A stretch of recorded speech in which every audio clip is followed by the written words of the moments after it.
Azı para olmuş yalan dünyanın, adı şikar olmuş hatır sormanın.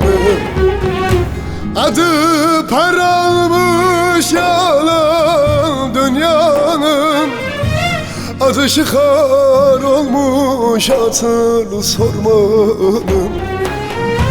Kaldım arasında sahtekarların, merhaba diyecek adam kalmamış. Kaldım arasında sahtekarların, çay içilecek adam kalmamış. Ayıramaz olduk gülü dikenden, İnsanlığı katletmişler kökünden. Ben utanır oldum kendi kendimden. Evet bu diyecek adam kalmamış.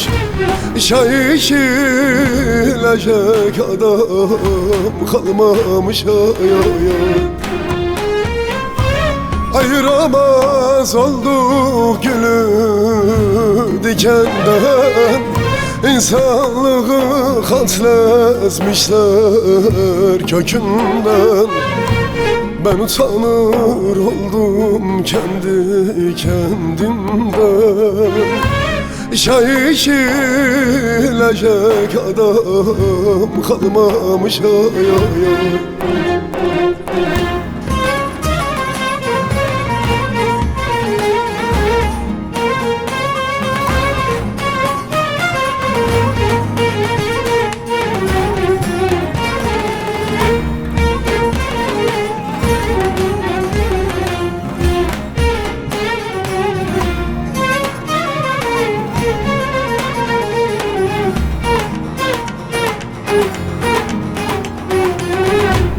Kapılmışlar başka başka aleme, sanki kafa tutacaklar ölüme. Kapılmışlar başka başka aleme, sanki kafa tutacaklar ölüme.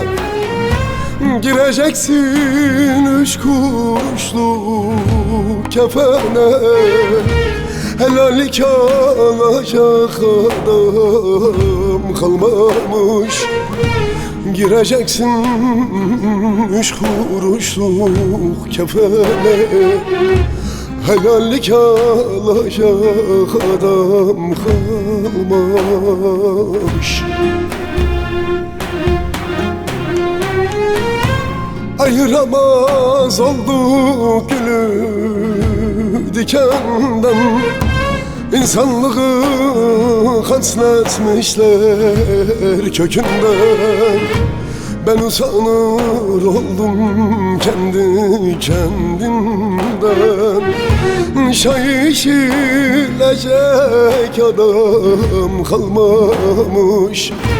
Merhaba diyecek adam kalmamış. Ayıramaz olduk gülü dikenden, İnsanlığı katletmişler kökünden. Ben utanır oldum kendi kendimden. Çay içilecek adam kalmamış. Ayıramaz olduk gülü dikenden, İnsanlığı katletmişler kökünden. Ben utanır oldum kendi kendimden. Çay içilecek adam kalmamış. Merhaba diyecek adam kalmamış. kalmamış ay.